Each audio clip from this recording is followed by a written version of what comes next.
आज हम लोग घातांक पढ़ने जा रहे हैं। इस घातांक में उससे जुड़ी एक हम कहानी सुनते हैं, ठीक है।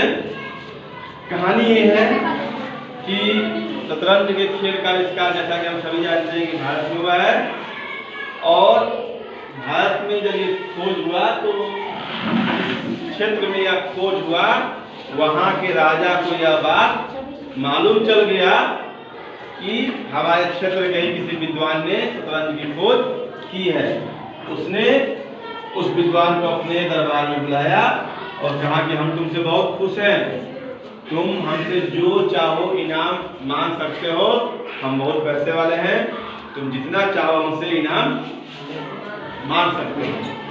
विद्वान ने कहा कि महाराज, ये आपकी उदारता है कि आप मुझे उपहार देना चाहते हैं, मुझे आप अगर देना चाहते हैं तो शतरंज में 64 खाने होते हैं, आप ऐसा कीजिए कि मुझे गेहूं का दाना दीजिए और इस प्रकार दीजिए कि पहले खाने में एक गेहूं का दाना है, दूसरे खाने में उसका दुगना यानी कि 2 गेहूं का दाना है, तीसरे खाने में जितना गेहूं पहले आया है उसका दुगना यानी कि 4 दाना, फिर चौथे खाने में जितना आया है उसका दुगना यानी कि 8 खाना, पांचवें खाने में जितना आया उसका दुगना 16 दाना दीजिए। तब तक राजा गुस्सा आता है, बस बस बस बस बस बस करो, तुम्हें गेहूं का दाना चाहिए, तुम्हारी शर्त को मैं समझ गया, यानी कि जितना खाना पहले दाने में रखाएगा, जितना दाना पहले खाने में रखाएगा उसका दुगना दूसरे में, फिर उसका दुगना तीसरे में, फिर उसका दुगना चौथे में,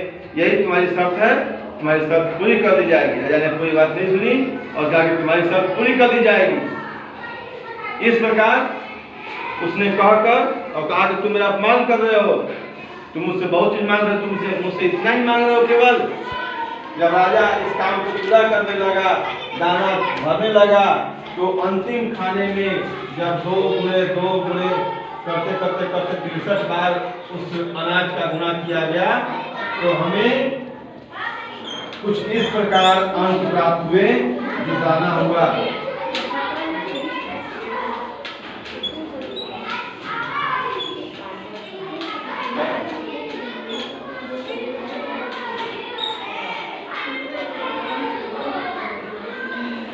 हमें कुछ इस प्रकार कितनी बड़ी राशि प्राप्त होती है, यानी कि अंतिम बार 64वें खाने में इतना दाना भरा और अगर इतने बड़े मात्रा में अगर गेहूं का दाना भरना पड़े तो हम समझ सकते हैं कि पूरी पृथ्वी की जमीन भी अगर खत्म हो जाए, पूरी जमीन कितनी भी खेती हो अगर गेहूं की, तब भी इतने गेहूं के दाने हमें नहीं मिल पाएंगे।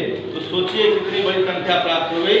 यह एक कहानी है जिसके माध्यम से हम घातांक को समझ रहे हैं कि अगर हम दुगना कर रहे हैं तो इस प्रकार हमें 2 पावर 1 मिला, 2 पावर 2 मिला, 2 पावर 3 मिला, 2 पावर 4, 2 पावर 5, 2 पावर 6।